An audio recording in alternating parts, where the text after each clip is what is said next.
થરાદમાં આજણા ચૌધરી સમાજે એક મોટો સામાજિક સુધારો કરી લગ્ન અને મરણના પ્રસંગોમાં થતા બિનજરૂરી ખર્ચાઓ ઉપર સંપૂર્ણ રોક લગાવતો ઐતિહાસિક ઠરાવ પસાર કર્યો છે। બનાસકાંઠાના થરાદ ખાતે આજે આંજણા ચૌધરી સમાજનું એક વિશાળ સંમેલન યોજાયું હતું, જેમાં સમાજમાં ઘર કરી ગયેલા કુરિવાજો અને દેખાદેખીને દૂર કરવા માટે મહત્વના નિર્ણયો લેવાયા છે। વર્તમાન સમયમાં જ્યારે મોંઘવારી આસમાને છે, ત્યારે મધ્યમ વર્ગના પરિવારોને રાહત આપવા માટે સમાજે નક્કી કર્યું છે કે હવે લગ્ન પ્રસંગોમાં ડીજે વગાડવા પર અને ફટાકડા ફોડવા પર સંપૂર્ણ પ્રતિબંધ રહેશે। લગ્નમાં હવે મોંઘી પત્રિકાઓના બદલે સાદી પત્રિકા અને ભોજનમાં પણ બિનજરૂરી વાનગીઓ ત્યાગીને માત્ર દેશી ભોજન જ પીરસવામાં આવશે। એટલું જ નહીં, આધુનિકતાના નામે થતા પ્રી વેડિંગ શૂટિંગ અને આઈસ્ક્રીમ જેવી સુવિધાઓ પર પણ લગામ લગાવાઈ છે।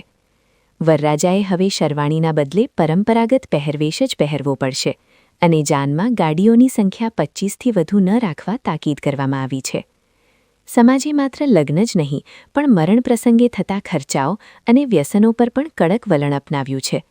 હવેથી મરણ પ્રસંગે અફીણ કસુંબાની પ્રથા બંધ કરવામાં આવી છે અને મીઠાઈના જમણવાર પર પણ રોક લગાવી દેવાઈ છે। આ ઉપરાંત દીકરીઓને સ્માર્ટફોન અને સોશિયલ મીડિયાના દૂષણોથી દૂર રહેવા સલાહ આપવામાં આવી છે। સમાજમાં વ્યસન મુક્તિ અભિયાન તેજ કરવા માટે દારૂ અને અન્ય નશીલા પદાર્થો પર પણ પાબંદી મુકાઈ છે। જો કોઈ આ નિયમોનું ઉલ્લંઘન કરશે તો સમાજની કમિટી દ્વારા તેની સામે કડક કાર્યવાહી કરવામાં આવશે। પૂર્વ સાંસદ પરબતભાઈ પટેલની હાજરીમાં લેવાયેલા આ નિર્ણયોને સમગ્ર પંથકમાં આવકાર મળી રહ્યો છે। આ પહેલથી ગરીબ અને મધ્યમ વર્ગના પરિવારો આર્થિક દેવામાંથી બચી શકશે અને સમાજમાં એક નવી દિશા ખુલશે। આંજણા ચૌધરી સમાજનો આ નિર્ણય અન્ય સમાજો માટે પણ પ્રેરણારૂપ બનશે। દેખાદેખી પાછળ લાખોનો ધુમાડો કરવાના બદલે આ રકમ શિક્ષણ અને સમાજ ઉત્થાનમાં વપરાય તેવો ઉમદા હેતુ આ ઠરાવ પાછળ રહેલો છે। આજે ગાયત્રી વિદ્યાલય થરાદ ખાતે આંજણા પટેલ કલ્યાણ મંડળના માધ્યમથી અમારા 5 પ્રગણા રાદરી ભાવેશી રાજુવાણી સાથે સાથે ભાવેશીના મોરીખાના 16 ગામ, લાખણી પટ્ટાના 8 ગામ અને 67 પ્રગણું અને હાચોરી પણ ખરી, આ બધાના સામાજિક સુધારા, એમાં લગ્ન પ્રસંગ, મરણ પ્રસંગ, જૈબનો અને અન્ય પ્રસંગો બધામાં કઈ રીતે ખર્ચો ઓછો કરવો અને બધા જ પ્રસંગો વ્યસન મુક્ત થાય એના માટેની ચર્ચા કરી। આના પહેલાં પણ અમે મિટિંગ રાખી હતી અને એ મિટિંગમાં નક્કી કરીને બધાની પાસેથી સૂચનો લીધા હતા। બધા સૂચનો આવ્યા હતા, એ બધા આમે જ કર્યા અમારી કમિટીના માધ્યમથી।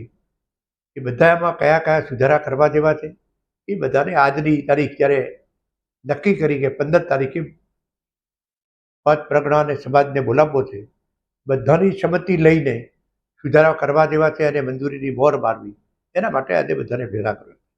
આજે મારે આનંદ સાથે કહેવું છે, ખૂબ બહોળી સંખ્યામાં મારા વડીલો, ગઢિયાઓ, યુવાન દોસ્તો, બહેનો, દીકરીઓ, માતાઓ બધાના માધ્યમથી એમાં ભણેલો ગણેલો વર્ગ પણ, ડૉક્ટર મિત્રો, પોલીસ ખાતું હોય, સરકારની જુદી જુદી શ્રેણીમાં નોકરી કરતા અધિકારી કર્મચારી મિત્રો હોય, બધાની હાજરીમાં આજે મિત્રો વિગતવાર ચર્ચા થઈ।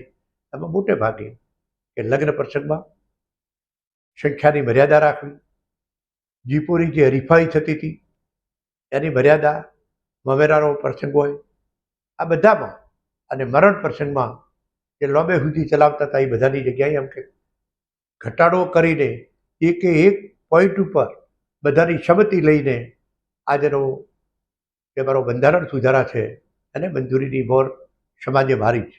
બધા પ્રજ્ઞામાંથી આવેલા લોકોને પણ કે આપણે બધા એક છીએ અને એક નેજા નીચે બધાના વ્યવહારો જ્યારે ભેગા છે ત્યારે બધા સમતોલપણું રાખીને સુધારા કરીએ। સમગ્ર વિસ્તારમાં, આખા રાજ્યમાં જુદા જુદા સમાજોએ જુદા જુદા બંધારણ નક્કી કરીને સમાજ સુધારા કર્યા છે। એમાં ઠાકોર સમાજ હોય, બ્રહ્મ સમાજ હોય, રબારી સમાજ હોય, આ બધા જ સમાજોએ જ્યારે સુધારા કર્યા છે અને એનું અમલીકરણ જબરદસ્ત થઈ રહ્યું છે।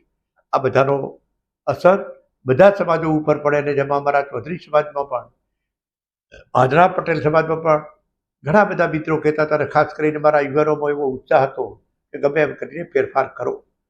જ્યારે આજે બધાને ભેગા કર્યા અને જે મને એવું થયું કે સ્વયંભૂ જે બધાનો પ્રતિસાદ અને બધાએ ચર્ચામાં એટલો ભાગ લીધો છે કે જે આ કરવા જેવું છે, બધાની સંમતિથી આજે કર્યું છે.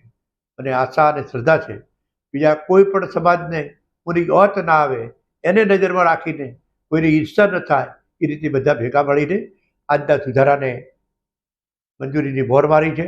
અને હું આશા સાથે કહી શકું કે આજનો અમારી સભામાં ઘણા બધા આગેવાનોને નોંધ્યા હતા, પણ અમારા વિસ્તારના ધારાસભ્ય આદરશ્રી શંકરભાઈ ચૌધરી એ પણ આમાં આમંત્રણ આપ્યું હતું. એ પણ આજે અમને ખૂબ પ્રોત્સાહિત કર્યા છે. તો બધાએ ભેગા મળીને સમાજે જે પ્રોત્સાહન આપ્યું છે, સ્વીકૃતિ આપી છે, સમાજનો ખૂબ ખૂબ હૃદયથી દિલથી ધન્યવાદને આભાર માનું છું. અને મારા પત્રકાર મિત્રોને પણ આભાર માનું કે સમાજ સુધી બીજા સમાજો સુધી પણ અમારી વાત પહોંચે એ જ વિનંતી. આભાર. સાહેબ, ખાસ કરીને આ બંધારણનો કોઈ તોડ છે તો શું? મૂળમાંથી કે સમયની બચત સાથે સાથે આજની મોંઘવારીના જમાનામાં તમે ગરદણીને તોડ લો તો જઈને 100 રૂપિયા કરો છો, પણ ડીઝલના ખર્ચ જે જવા આવવાના લગન હોજે જાય, હોજે પણ તમે એટલા જ જણાવો, સવારમાં પણ એટલા જ જણાવો, મમેરું હોજે આવે જમીને ઘેર પાછા જવાનું. એટલે આ ખર્ચમાં કઈ રીતે કટોતી કરવી અને આ ખોટા ખર્ચા બંધ કરીને શિક્ષણ તરફ બધવા વળે એના માટેનો મુખ્ય આશય છે. સાહેબ, આને કોઈ તોડશે તો પછી આ બંધારણને કોઈ તોડશે તો આ બંધારણને કોઈ ભંગ કરશે તો? હા, આમાં એવું નક્કી રાખ્યું છે કે અમે દંડ નથી રાખ્યું, પણ ગામે ગામની કમિટી બનાવી છે, ગામે ગામે આનું અમલીકરણ કરવાનું છે. અને જે આ બંધારણ ન પાળે એને ઘેર ગામની કમિટી એમ કે અમે તારે ઘેર નહીં આવવા, એને ઘેર નહીં જવાનું, તોય કરે નહીં. અને પછી જો એના અમારા આગેવાનો જો ન માને તો પછી સમાજ ઉપર વાત આવે. બાકી બધાએ એને ઘેર આ પ્રસંગમાં ન જવું, જેથી કરીને ઓટોમેટિક બંધ થાય.